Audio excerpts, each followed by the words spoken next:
We're either going to have food riots or civil strife first. They will both happen.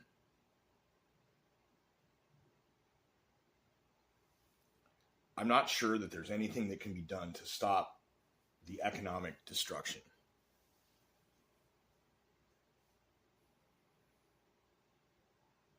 Culture war wise, the best way to fight that war is to be kind, be excellent to each other.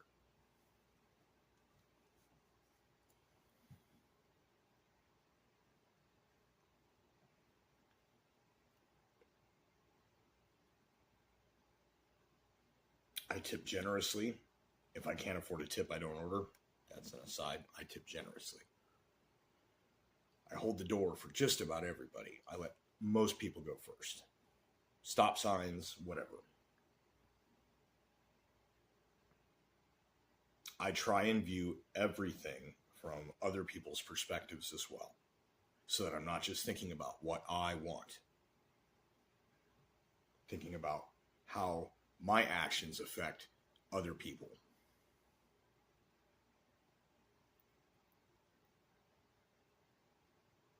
I also get frustrated, which is natural. It's a human thing.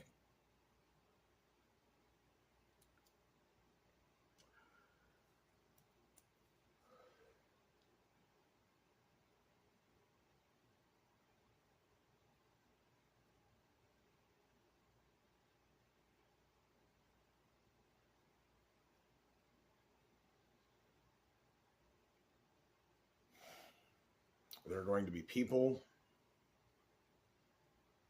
myself among them, who are aware, can see the things that are happening, can see that it's going to happen, or very likely could happen. People who are objective, people who are rational. There are also going to be people who are irrational, which is just random reaction. That is where, at the first slightest hint that we're off the rails, that the hinges have failed, that the rules had at that point been seen to have vaporized, people will begin to act up and out. You see it in the places where they're doing that bail reform and they keep letting people back out and they keep recommitting crimes.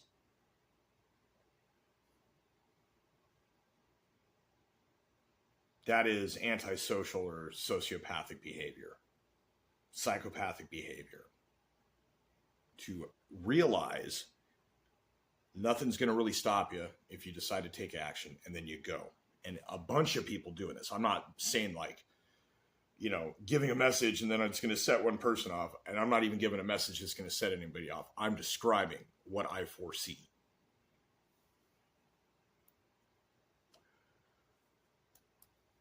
For a time, there will be terror because of it.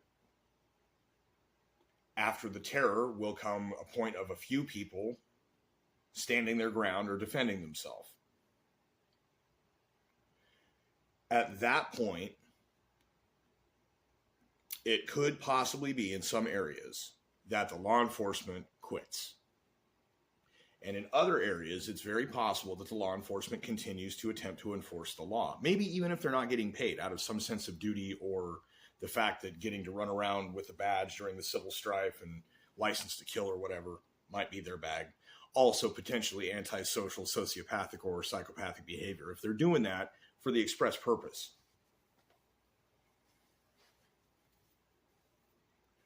There are going to be rational people who do not understand, do not know, or are not aware. And I'm not sure. I feel like there's some weird transcendent blending of the two, of the irrational as to knowing and not knowing, because it's irrational. Knowing and not knowing may not actually be part of the equation.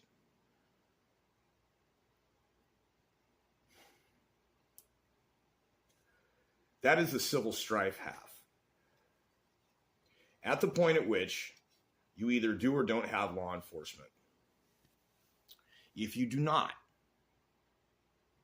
you have a chance of either rule by bandits or an armed but tensely polite society where everyone who wants to get along states clearly for all to know that they just want to get along, and then everyone walks around heavily armed so that if anybody decides to get crazy, everybody else just blah, and it's over.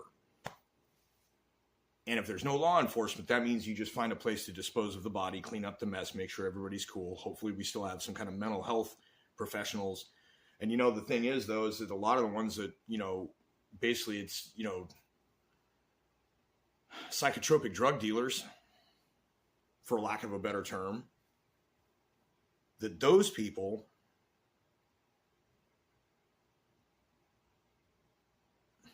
they're part of the problem. See the previous video where I ranted about the purge.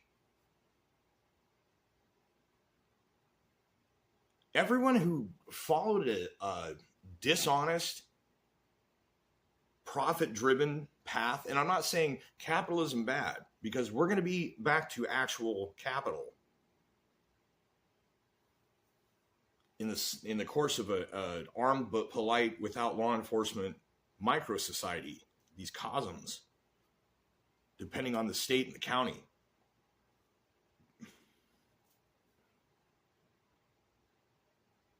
That will be a place where there is a society.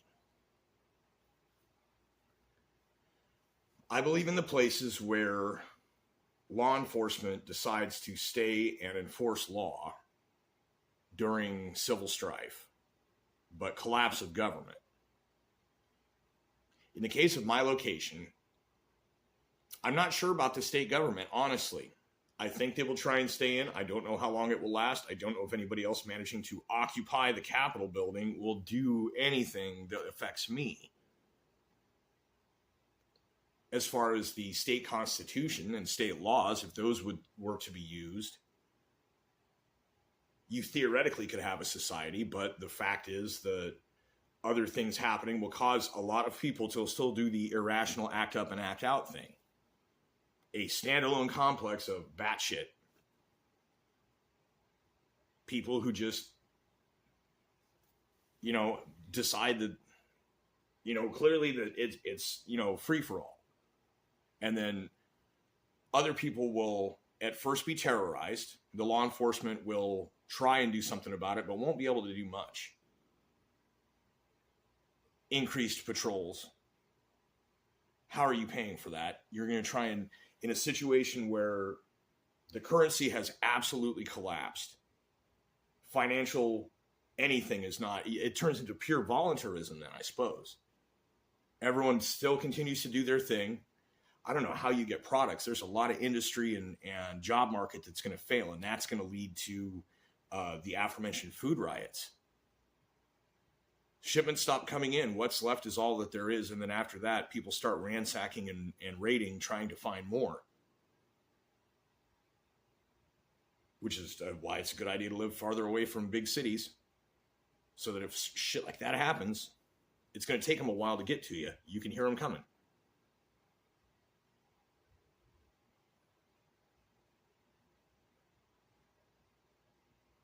That would not be much of a society.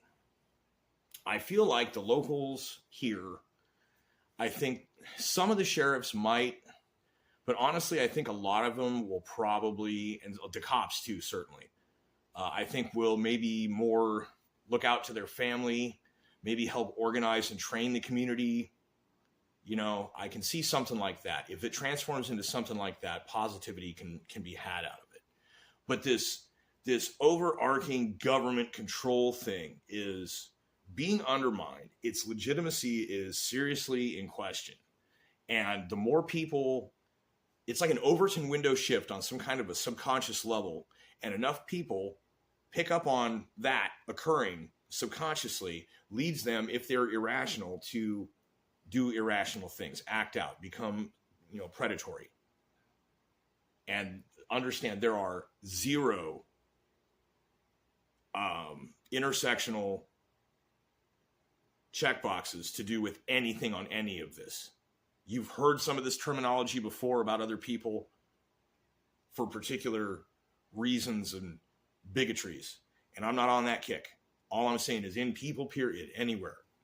It doesn't matter. From the entire population, a certain number of people are going to come into a belief and act upon it.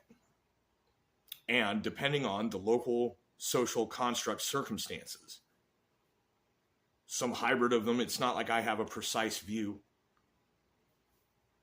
but some kind of if there's official government, they're going to have to acknowledge the power of the people themselves to help take care of these things.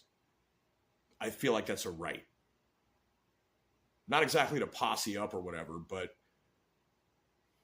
I think if technology persists and there's a significant amount of, I don't know, man, like video, like what they're coming to with deepfake, if we have a societal collapse that involves drop-offs of all of this interconnected technology, I think that's good.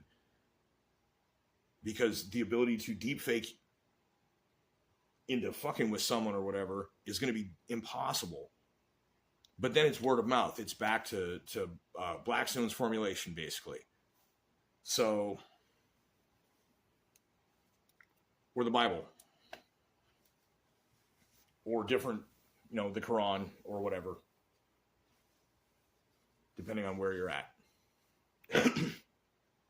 But I can also foresee situations where people will begin acting up and acting out. People will be victimized and terrorized. The law enforcement will not be able to keep up with it. And other people will individually, not in a vigilante sense and not in a posse sense, but just in there's a shitload of armed people nearby. And these dum-dums that don't understand why you're supposed to be polite.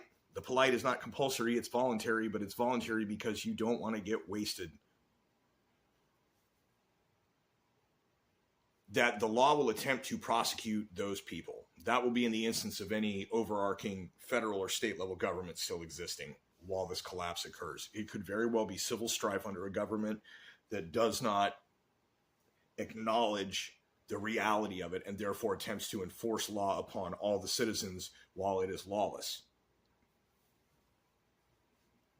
That is, I think a lot of people's number one fear. It certainly occurs strongly to me that no matter how well kitted I could be, like right now, the law favors conviction on premeditation levels if you have training. The more tack your stuff is, the more you know how to do it, you're all drilled out and you've been through trainings and all this other stuff, the more that you got, the more likely you are to be convicted in a self-defense use of force. And if we're in a situation where the law enforcement is still trying to keep track of and prosecute uses of force among civilians, fights and violence and whatever, during those times, if they were to try and individually anything, or just randomly pick people out of the crowd and charge them for stuff,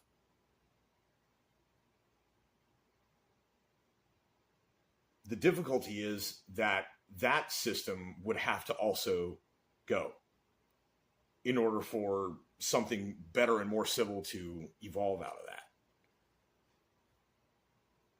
No idea how it's going to happen. You can't just go telling people about this stuff. All the law enforcement will take offense and nobody in government will listen.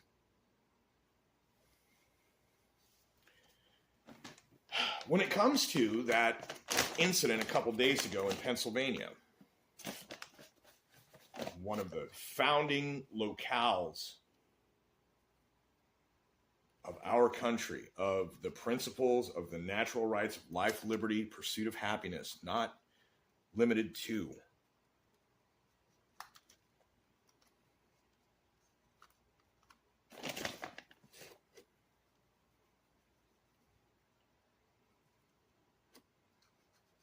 The thing with that is, as I believe it was the good Dr. Feynman said, do not attribute to malice what can be attributed to incompetence.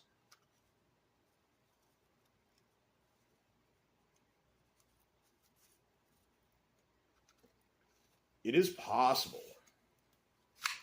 that the Secret Service detail was all drunk with power egofied, refusing to listen. Now, also, though, depending on, you'd have to find out, really dig into the people involved. Was this incompetence? Was this malice?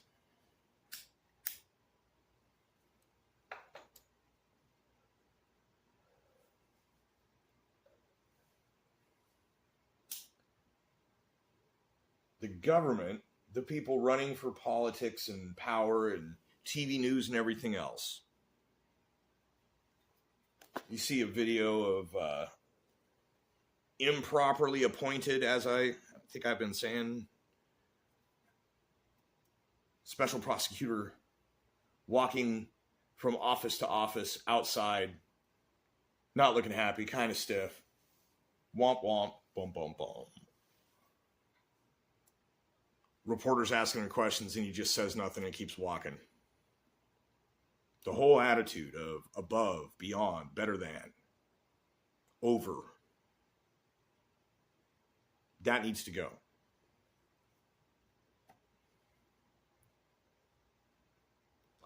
Because that was my first guess when I was like, wait a minute, it's coming in that there were people saying, hey, but look, the thing. And a cop even went up and the dude pointed a gun and that cop chicken shitted and fucking fell. That's cool. Humans do things. You have an irrational person acting up and acting out, possibly guided or patsied. Who knows? Or you know what? Maybe it was organic. Wouldn't that be wild? A person who just one day was like, you know what? This is what I'm here to do, and goes and does that. Driven.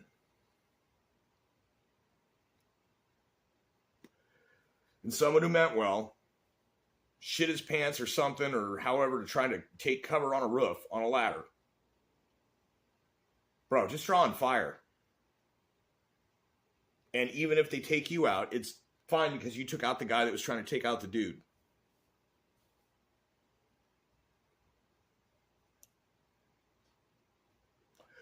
But from what I know, what little bit, as I have no formal training, I simply have seen some videos on YouTube.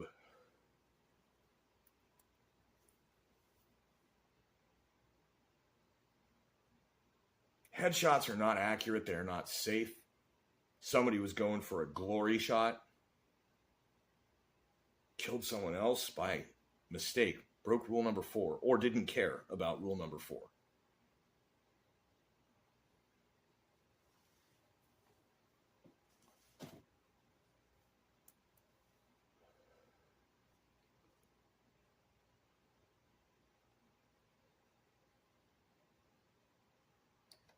Did the Secret Service detail purposely ignore people saying, hey, look, there's a thing? Or were they too far up their own ass that they didn't think they should listen to the little people? Because there's a lot of folks in the world that act like that. And that's part of the problem. Nobody's over anybody else.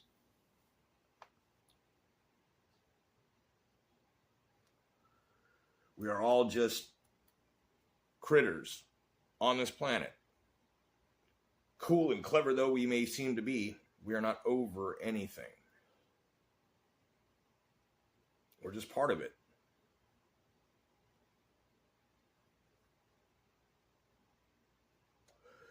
The sooner we get to being like that all over,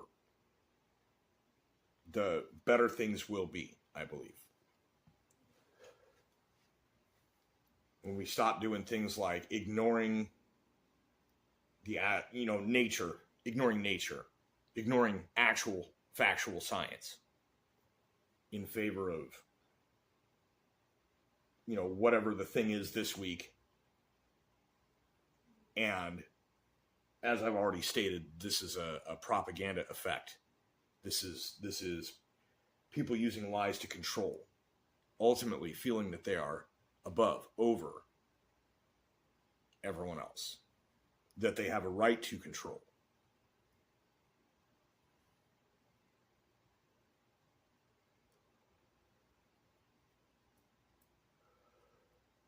So us as a planet moving forward would be things like personal liberty first, and equality of liberty among all.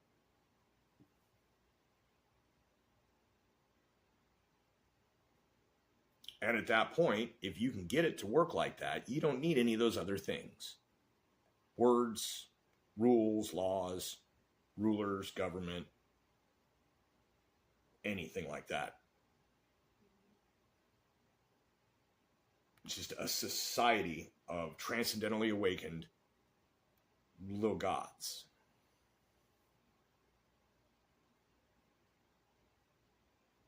I mean, you know, at that point, we're going to have to come to grips with the fact that any astronauts we send outside of Earth orbit are likely to die.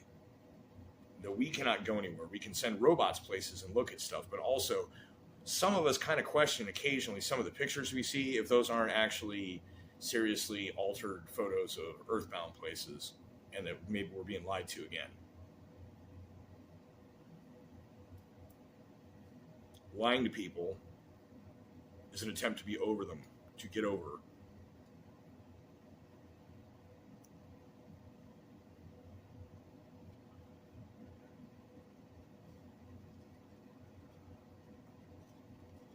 So much we could do with what we've got before ever having to think about getting out. If we can get our heads out of our asses and figure out the easiest way to survive all the shit that the sun and outer space is going to throw at us. There is no higher need of anything else outside of that. I think that's why there don't seem to be other races doing the Star Trek-y, Star Wars-y thing. I don't think it works like that. I think that's the fantasy part. The real science fiction is what kind of stuff can be done with materials assembled in a specific way, which is, I guess, a form of entropy. So I think I'm done.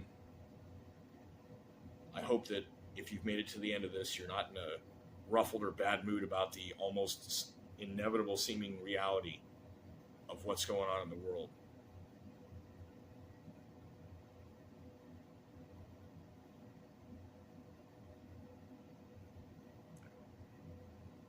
My advice is to take time to admire beauty. Enjoy the simple things while you can, because there will be times in your life when the simple things are not available and everything sucks. So you need to enjoy it while you have it. Be excellent to everyone.